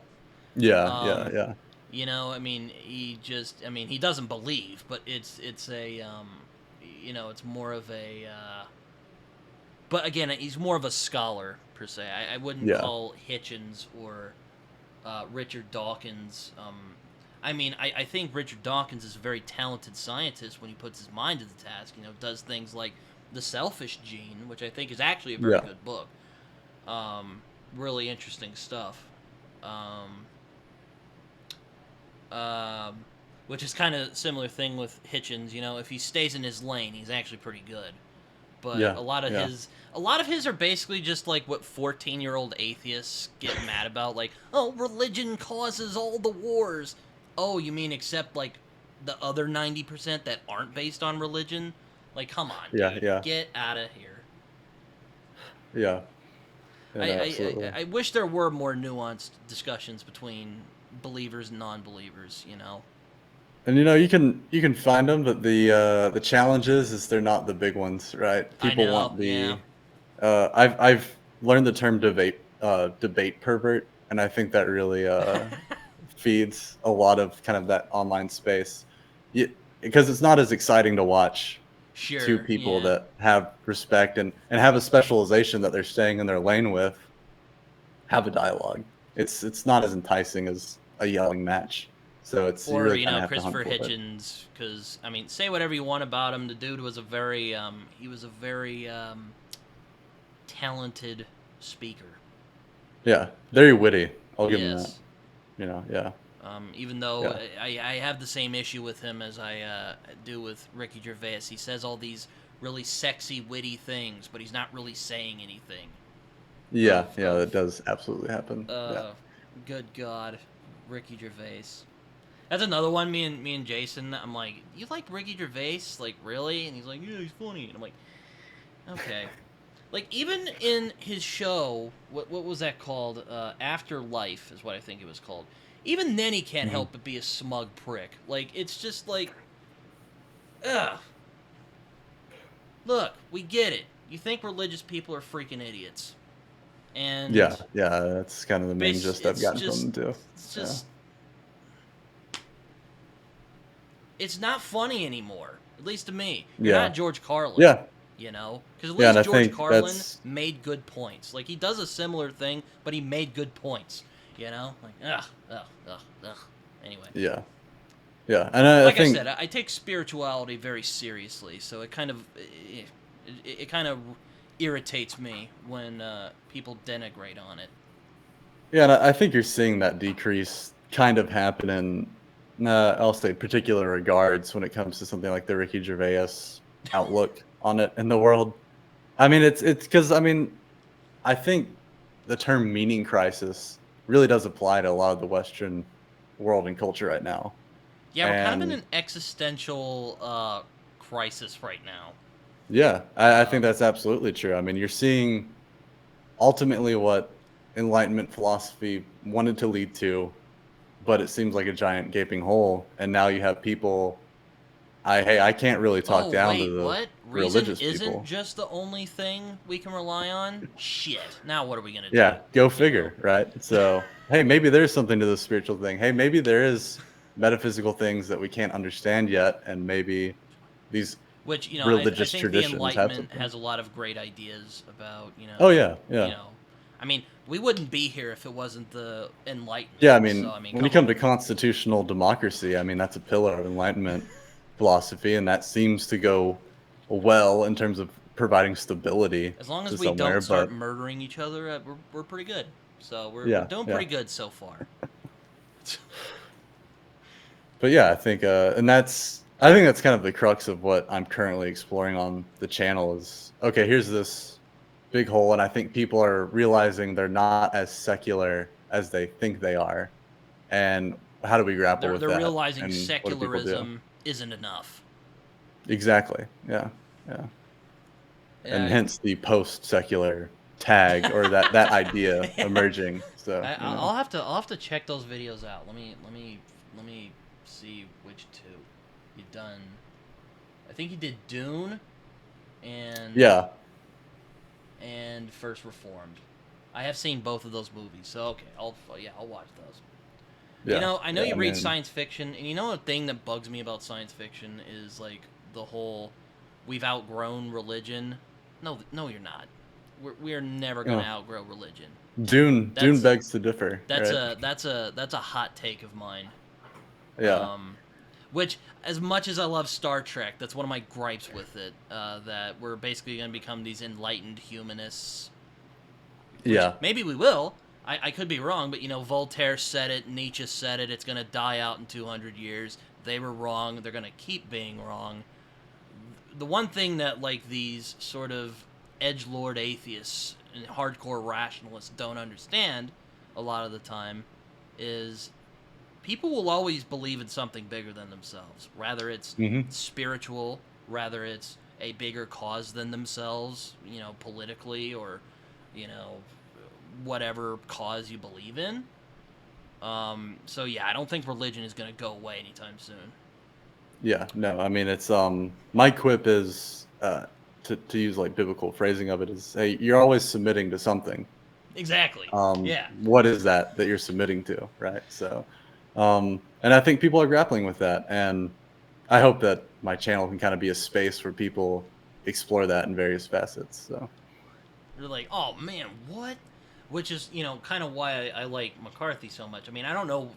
I don't think we'll ever really know the full extent of his spiritual beliefs. Because he was a yeah, big. Because on the one hand, he talks a lot about spirituality and God in his work, but also he was this hardcore science nut. yeah, So, I yeah. I mean, I mean, don't know. he, You could make an argument that he's a hardline atheist or someone who's curious about the idea or someone who is very spiritual. yeah, Um, yeah, and I mean that's like my favorite thing, man. That's like, it's like when someone's, I think, genuinely truth seeking, you're going to have a lot of like weird gray area, and there's a lot of truth and beauty to be found in that. And I think pushing people toward engaging with things like that is a way to enrich their lives and enrich the lives of those around them. So Yeah, that's really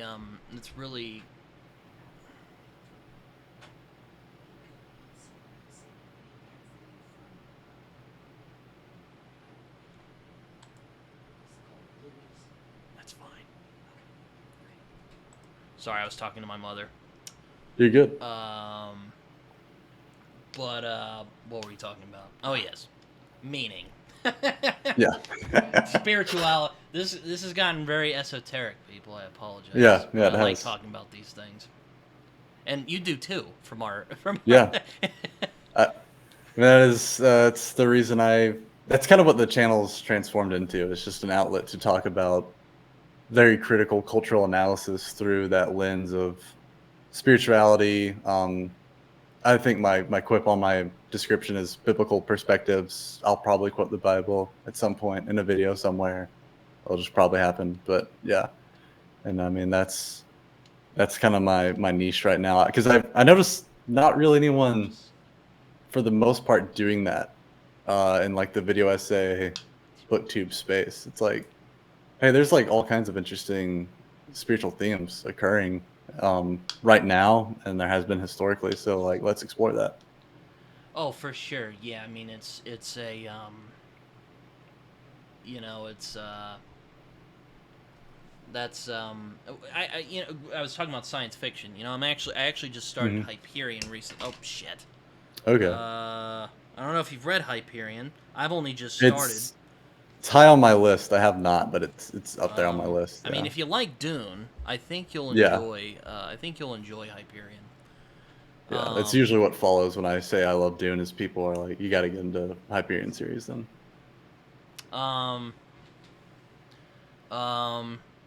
But what I do like about it so far, because I've only read like 20-something pages because I've been busy recently. What I do like so far is that religion has survived to the future. Because, you know, it always kind of, not even just religion, but I get kind of annoyed when, which is something kind of going full circle again, Star Trek does do that I like, is that, like, these human artifacts have survived, like, you know, Shakespeare and classic poetry and literature and music, you know. Which I know, I get the idea, like, that probably won't come up in everyday conversation, but I think those things are still going to be there in the public consciousness in the future. Yeah, absolutely. Yeah, and I think Dune taps into that really well too. I think you can place Roddenberry's, right? Gene Roddenberry made Gene Roddenberry. like his outlook on the future with Frank Herbert's, and you have very stark images, but it seems like Herbert's vision of what the future could be feels more realistic and kind of rings a little bit more true. You know, Dune, I'm so frustrated with Dune because on the one hand, thematically it's great. I love the thematic exploration of Dune a lot. The problem is the rest of the book I really struggle with, we'll say. You mean that in terms of just like exposition dumping, or like? Yeah, and just the characterization in general. Yeah, I mean, there's not really any deep characters in Dune. Everyone's kind of an archetype, right? And it relies on you. Again, it's one of those. I understand what he's doing, but I don't like how he does it. Is a good way to put it. Yeah, and I think that's pretty fair to level to it. I mean, I love Dune. Again, for its overarching themes and more the I'm a big philosophical theme nut, so dialogue. I latched onto the themes, but yeah, and I think that's really where Herbert shines, is kind of having this more overarching meta narrative throughout the books that he's trying to explore. He explores like how people use religion to influence, like how spirituality influences people, and you know, it's really quite fascinating stuff. I just wish the characters and story and stuff were better, but people will, you know, there will probably be people who will be like, and I mean, I know you said you love Dune.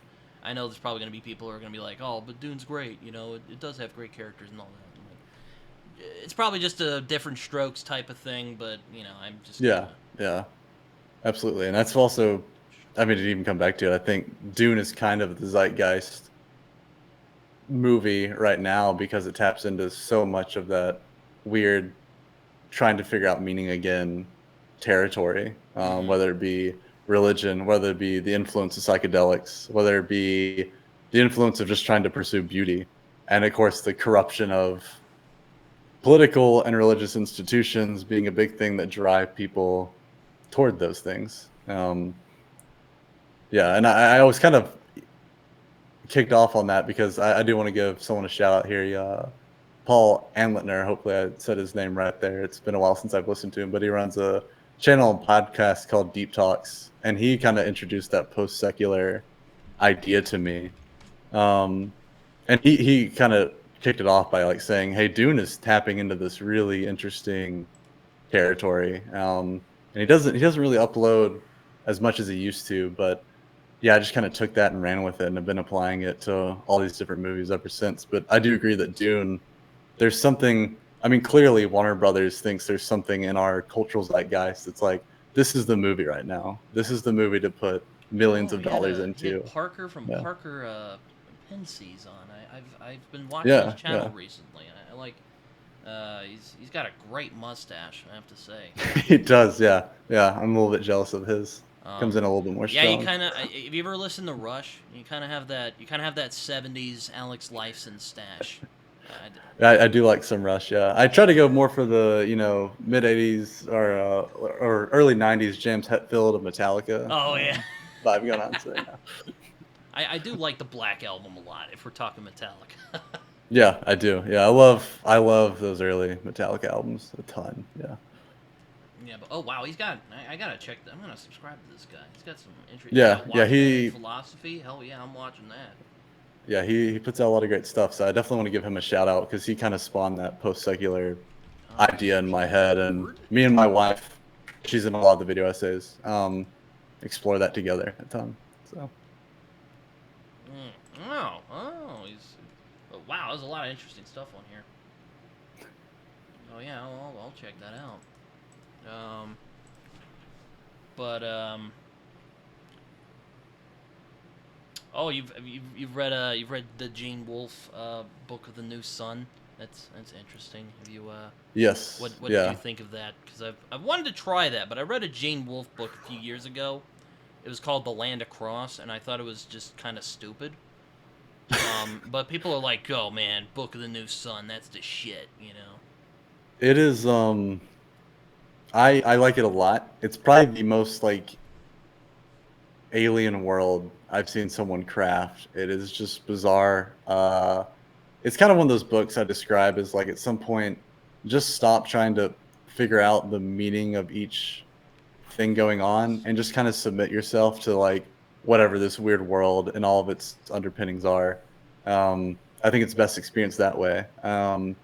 I will say his prose, it's quite dense at times, so it can be kind of challenging getting through. There's even like a caveat at the beginning of the book about how he crafted some of the words and the language based off like Yes, I heard there's a certain lot of medieval archaic texts. terms for like There's a horses lot of like, and yeah, he like pulls it from like medieval text and stuff, and it's like mm. that. I don't know what that means, and but he's like, hey, I'm pulling it from somewhere. So Yeah, they're yeah, not but just a it's bunch of made up words like in a lot of. I actually have his Wizard and Knight, which is a duology. I got it because for one it okay. sounded pretty fun, but also I freaking let me get it out.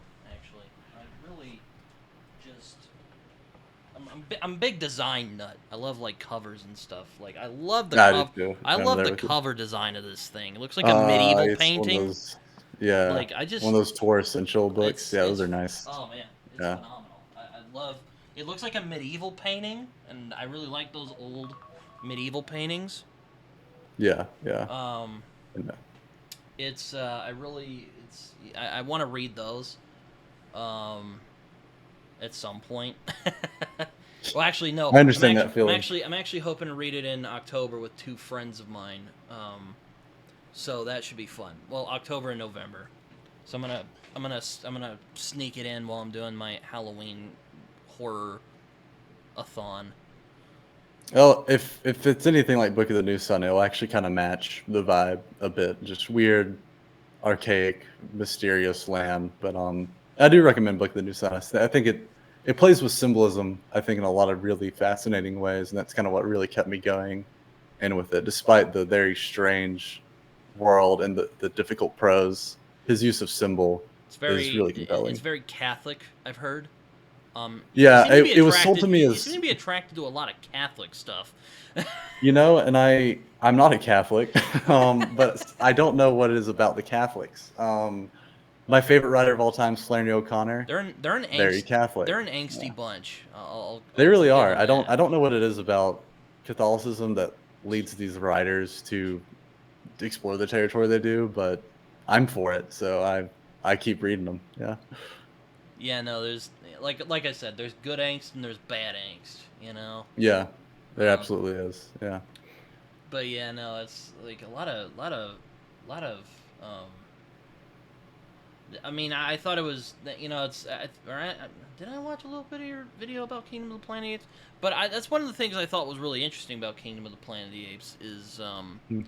its discussion on kind of, because Caesar in the original trilogy is kind of this like Moses figure who's like Yeah. really well loved and respected by the other apes, and and Kingdom of the Planet of the Apes really explores like how would his teachings be used years later, or even Yeah. misused, Yes. because Proximus Caesar it twists a lot Yeah. of Caesar's original teachings for his own ends. Yeah. Which, where have you seen that before? Yep. Yeah, actually, I had a commenter on that video. I loved what they brought to it because they were kind of saying, it's interesting if you take the Great Schism in church history, where it's like the orangutan is kind of like Luther maintaining, like, I'm going to transcribe what Caesar actually taught and kind of have it over here hidden, while Proximus Caesar is like, I'm going to appropriate it I'll for admit I power. do wish they went a little deeper into that, and I wish that they would have I kept agree. Yeah. Proximus Caesar around. But I really love that they brought it up, and it wasn't just like something to be sexy. Yeah. Yeah. Yeah. I Like they thought, I actually thought, like they actually tried to explore it. Now I think they could they have gone do. Yeah. deeper. I do think they Yeah. could have gone deeper into it, but I did like that they brought it up and they explored it pretty interestingly. Yeah, I agree that they do. I think there's enough there where you have a really fascinating exploration of seeing that happen, um, as well as the kind of misinterpretation of history. I bring up the men think about the Roman Empire every day meme that took off, and it's like here's like this embodiment of it, of like what happens when you romanticize a certain point of history, and you see Proximus Caesar clearly doing that as well. So, yeah, I mean Uh, that movie fit right into things I'm interested in discussing, and of course that wasn't in the I have post-secularism video video yeah series. it's in that series. It just had to be, and then of course I have to point out the kind of subtle but not so subtle new ape being named Noah, and he has to go on this journey that he's led by birds, and there's a great flood that happens after he shows up. So, Oh, I didn't even think of that. Oh man. yep, yep. Oh man. Oh, I thought it Sorry, was. slight spoiler, I guess, for Kingdom of the Oh Planet of the man, Apes. that's. There's a great flood, and the character's name is Oh, Noah. I So, totally didn't think of that. yeah, Um, but yeah, I thought it was a really interesting exploration of that. We don't see a lot of that, or we have, but a lot of it hmm is just, more religion bad more than people can make religion bad, which is I yeah, think yeah, yeah, more accurate. yeah. I think the movie does that Unless well, it's and like Islam or Scientology or something, where the foundation is already pretty sketchy ethically. yeah, yeah, yeah. Though Depending on how I'll people, yeah, take backtrack on things into it. Islam because I don't know a lot about it aside from like verses, certain verses, and certain actions of people. Yeah, yeah, yeah. Agreed. So it's So but I thought they did a solid job of giving some kind of substance there in a movie that otherwise could totally not have it at all, and I think it's an important talking point with of what a lot of people are figuring out right now. And the history dialogue is interesting too. I mean, we're talking about lost causers earlier. I mean, it's like I feel like so much of our media currently just wants to work to like correct misinterpretation of history, but it doesn't necessarily talk about the misinterpretation of history itself, which I think Kingdom of the Planet of the Apes is more interested in dealing with. oh So yeah, for sure. It's definitely like the Civil War, for instance. People say history is written by the winners.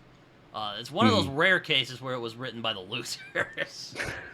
And Americans didn't really step in to stop it until now we're just starting to get our act together and figure out like, oh yeah, this is why it happened.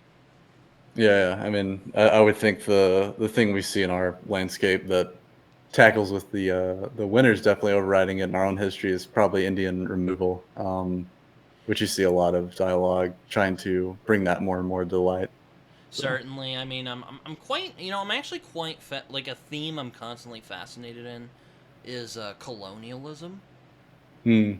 Like Heart of Darkness is one of my favorite books of all time, and deals a lot with colonialism. But I'm always kind of but I'm quite interested in that kind of cultural clash, Yeah, yeah, and also stuff like the Indian removal and how we've treated black people over the years. yeah, yeah. Basically, how we've treated people who aren't white straight people. Yeah, yeah. I mean, yeah, you can. Even though I There's a don't agree reason with there's it, I history think books like filled with it. Right? slavery Yeah, and the Indian or Native American, removal stuff is heinous, of course. yeah, Um, but at the same time, I think it's interesting those clashes between cultures is quite fascinating. yeah, yeah. It is, and I mean, it's always going to be. I think my thing is it's always going to be a little bit more nuanced than kind of our overarching big public discourse narratives Yeah, like craft I out. hate A how lot of they've those gone encounters to be. like because back in the day it was oh the white people came and we civilized America and Yeah, freedom and all yeah, that. Now they're going like backwards. They're like yeah, no, we came and there were these peaceful little Indians just doing their thing or not. I keep saying Indians out of habit. I'm sorry, Native Americans. Um, I've heard mixed things about what they like um, using as a term now, so I think you're um, fine. and it's like, well, no, African people. Not that this discounts what we did, but African people were already murdering and enslaving each other before the white people showed up, and Yeah, and that was kind of a thing I was throwing out earlier that and I was saying about. like, and the Native Americans did the same thing too. It's like Yeah, people are yeah, people, yeah, man. It's if you're gonna like, I hate when people try to sanitize things. Like yeah, you said, it gets rid of the nuance. yeah, and that's kind of what I meant in a more courteous way of saying contemporary audiences with something like Blood Meridian, where it is everyone again. I think McCarthy's Apaches are historically accurate, and it's not pretty, right? So Yeah, they weren't just look at the poor Native Americans. They got encroached on. They're like murdering people yeah, I just mean we took scalping from intensely. them. Yeah. They taught us how to scalp. So I thought it was we taught them. I don't know. I don't know. There's always sorts of when McCarthy passed and Blood Meridian had a big revival, I watched again. a It's kind of Wild that West specialist cycle, talk that about. Yeah. circle of violence. Um, wow, I'm shocked you didn't have like Rosemary's Baby on here when you were talking about the terror of trauma, because that film's about That might childbirth. be one for the future. I've been interested in a few books and kind of interested in kickstarting a series about uh, theology and horror, and that one would definitely probably be in the crosshairs if Oh, and the if I do Holdovers, take that which I route. haven't seen yet. So there you go. No, excellent movie. Excellent movie. I Yeah. regret not seeing that in theaters because it actually looked pretty good. So It was like my pleasant surprise of last year. I loved that one. Yeah. yeah, no, it's oh, I also see you did a Battlefield 5 video. I played that game. I actually liked it. I thought it was pretty solid. Not as good Yeah. as I mean, what I Battlefield saw 1, looked but solid, but yeah, that one's for those that know, there was a lot of outrage and different discourse around the release of Battlefield 5 when it was announced, and yeah, like, that oh, they video is dare trying to have take. Nazis as perspective characters. Oh, Like, I don't think a movie It, like Downfall would be made today. I don't think so either, actually, honestly, which is I hate when pretty much a people say shame. that, but like sometimes it's true. My wife Grace, who shows up in a lot of the videos, she we for some reason felt like rewatching Schindler's List recently, like a week or two ago, and she was even kind of saying the same thing about that, where it's like the depiction of Oscar Schindler is very complicated. Mm-hmm. Um, he is a good man while also not being a good man. And it's like she was saying the Well, he same was thing kind where of a she's like, I selfish don't. guy, and then he realized Yeah, it's not fun being a yeah, selfish guy, and then he became yeah, a better person. But at the absolutely. same So it's time, like, he's he couldn't save everyone. Isn't that what he says at the end of the movie? yeah, he could have I saved would. more, He right? said, "I That's wish kind of I the could have saved heartbreaking more." scene. Yeah, yeah. But she said the same thing where it's like, yeah, there's something about the self-righteousness and the need for like really clean-cut characters in popular stories right now that Like, Schindler's I List mean, probably wouldn't be I see you made the play same video way. games. Did you ever play World at War? Like back in the day, Yeah, yeah, which yeah. is probably my favorite World War II game of all time. I actually Um, might talk about that one in the Battlefield 5 one as a comparison. Yeah, oh, really? Oh, I'll have to watch that. But I really like how I don't think you could make that game nowadays because I it don't think you could shows either. No. because like we play as the Russians and Americans, and they were technically the good guys of the situation, but it also Yeah, shows yeah, like it got nasty. yeah, Though the yeah. Americans were more flattering. The Russians though, like they do not hold back. It like the Eastern No. Front was one of the most brutal parts of that war, Yeah, and it was. I mean, they don't highest casualty just rates. Yeah, just the it's awful. viciousness between the Germans and the Russians Yeah. is not flinched to what they do not flinch from that. No, no, they don't. No, to a degree with the Americans in that, but between us and the Japanese, it's definitely the most gritty Call of Duty that I've Then ever again, we seen. I weren't think. invaded, Yeah. so I think that's probably why we weren't as ruthless. Yeah, yeah, yeah, absolutely. We weren't invaded and defiled in the ways the Russians were, so Oh yeah, yeah, because the Russians were pissed. yeah. I mean, it was Because you could as probably desperate explain of a a lot of that situation as ugly you can get. fighting that like they were mad, like Yeah. they got invaded. Yep. Um, but yeah, but yeah, I mean, though they did go to the Pacific, which is in World at War they really explored the two most brutal parts of the war. They do. Yeah, they do. They actually do. Yeah. Like they really like they were really going for that unapologetic, just you know, you know, because it was nasty, you know, Yeah. or at Yeah. I least mean, the it's. Japanese. My God, if you've ever heard of the rape of Nanking, like that was Oh yeah. the most Yeah. monstrous. Like that makes the Nazis look like it makes you feel less bad that we nuked them. I'll put it that way. Yeah. I get it. I do understand. Yeah, and Which that's so that overlooked, might right? cause some controversy, and it probably is a bit off color remark, but you read about it, it will send a shiver down your spine. Like there were Oh yeah. Nazi officials over there that were disturbed by it. Like that's how Yeah. bad it They was. they actually worked to halt some of the Yeah, actions the Japanese were taking. which Yeah. is Yeah. shocking. You're like, Yeah. bro, even Nazis are telling you to chill the hell out. Like, oh my Yeah. god, just and and it's depicted really well. Like I don't know if you ever watched the Pacific, but No, I need to watch the limited like World War II series that I do like like that Band crew of has put Brothers a out. I lot haven't been more. those. Hmm. But Pacific is very good as well. Um, I like World War II in general, so there you go. I'm a little. Yeah. I have opinions on that. Yeah. I've heard as you grow older, it's every man has to kind of pick a certain world war to be fascinated by, as well as get into like smoking meats. So I'm trying to do both those things, Yeah, right like now. World War So One was like the hype period where like it yeah, was yeah, yeah, and then World War II happened. It was just that was the all out brawl. yeah, Um, but it's a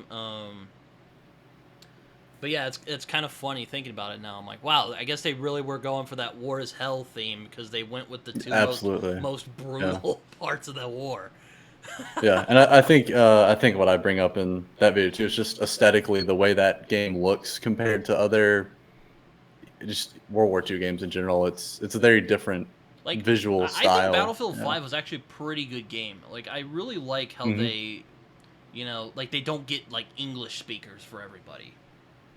Now it Okay. is Yeah. nice that Nice. they have Yeah. the English subtitles. That really helps. But, like when you play the Nazi bit in Battlefield 5, like they're German. They speak German. That's what they talked like, probably. Yeah. Yeah. Though it's kind of ironic. I actually really like the tank commander Nazi mission in it kind of reminded me of Downfall in a lot of ways. Just that kind of that bleak realization that everything is fucked. Yeah, yeah. Pardon my language. And there's nothing you can do about it, you know? Yeah, no, yeah. And it's like you almost feel sorry for them. Even though Yeah. they're the bad guys, this is their fault. Like, they were the instigators of this whole thing, you know? Yeah, I mean, it's with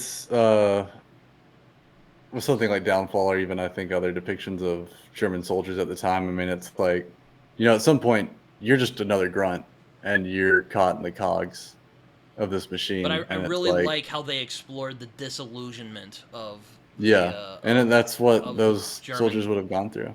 of Yeah, Germans, just regular German soldiers, and they weren't like, yeah, I don't even think they were like Nazi hard. Well, there was that kid who was the Nazi hardliner, but like, yeah, like I don't think you could make World at War nowadays. They'd say it's too brutal.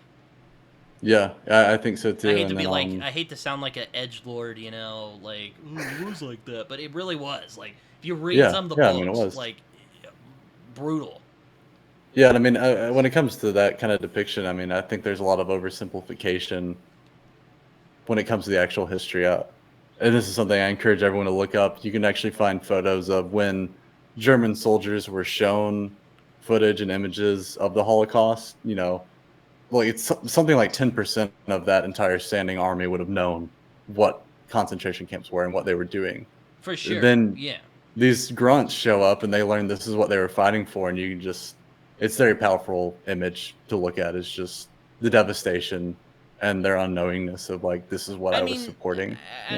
that's always a slippery slope. Like, you know, when you fight for the wrong side, we've kind of dealt with this in our nation with the Civil War.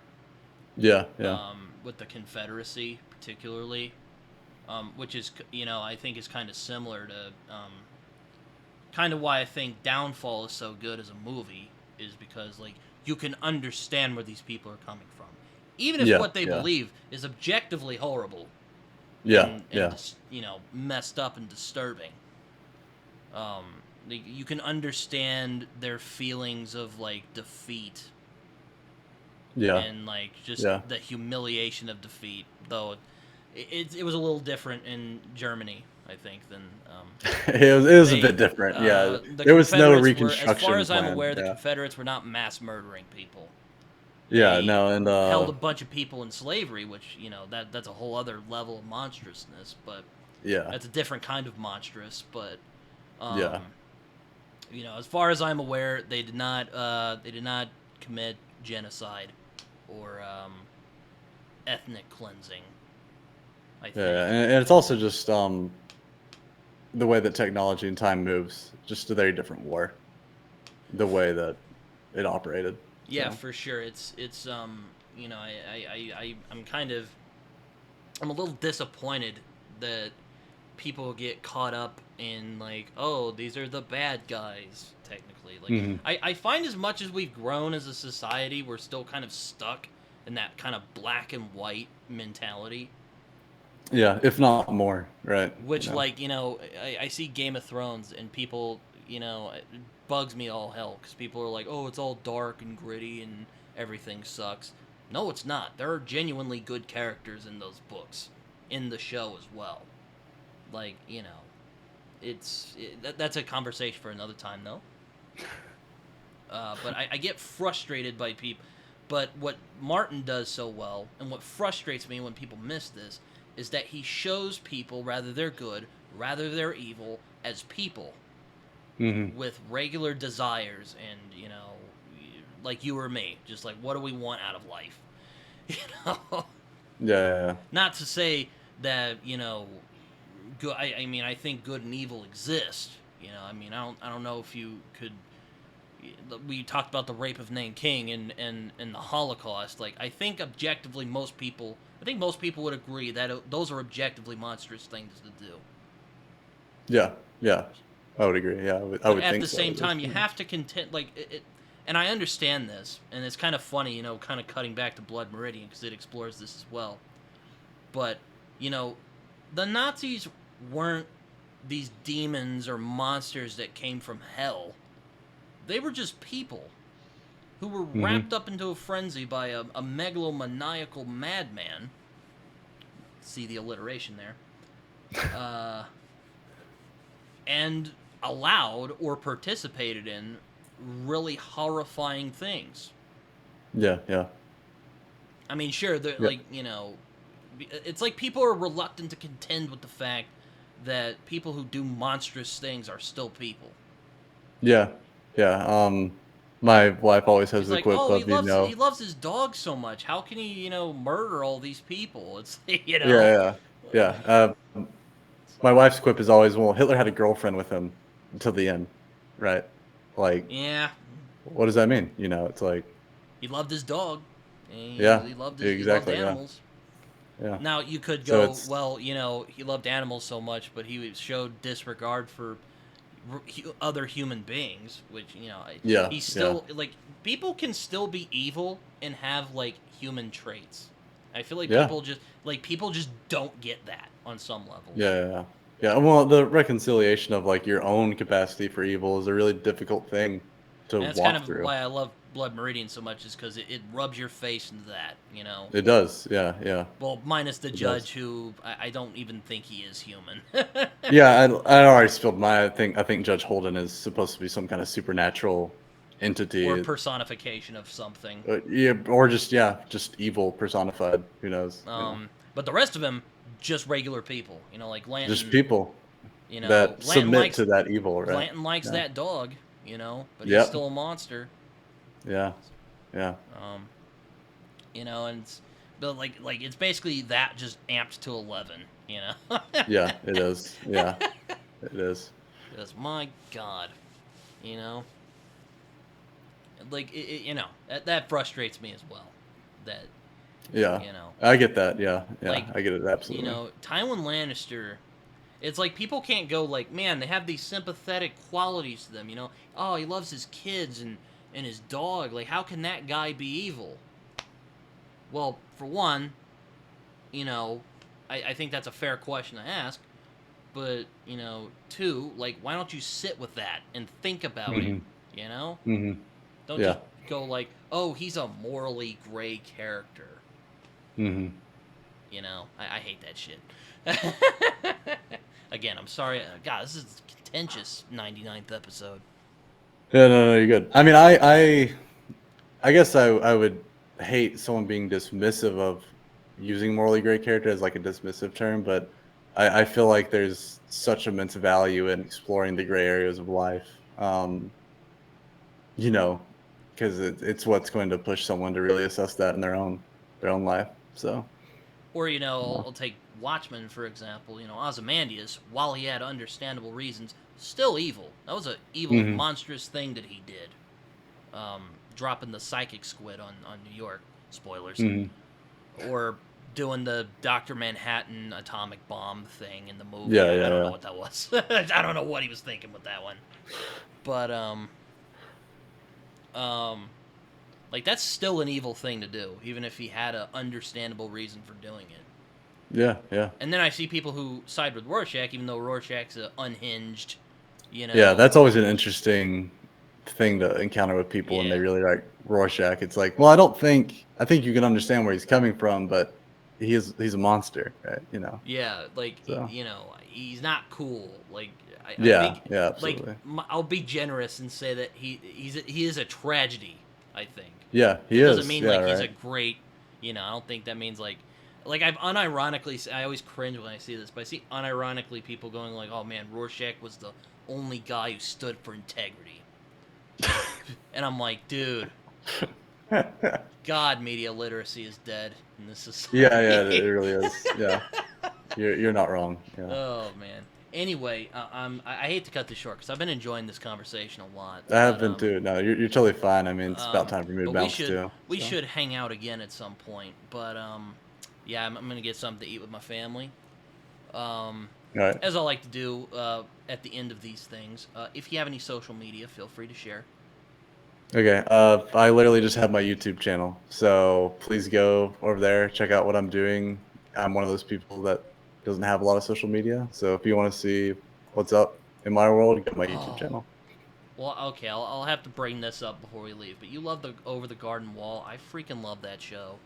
Oh yeah, it's one of my faves of all time. Yeah. It's so good. I've watched it multiple. I was so sad when they took it off of HBO Max.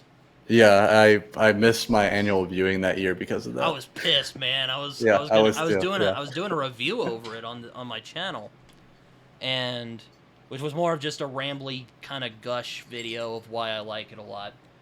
Yeah. But I was so mad when they took it off. I was like, dang it, really? Like, you take it off?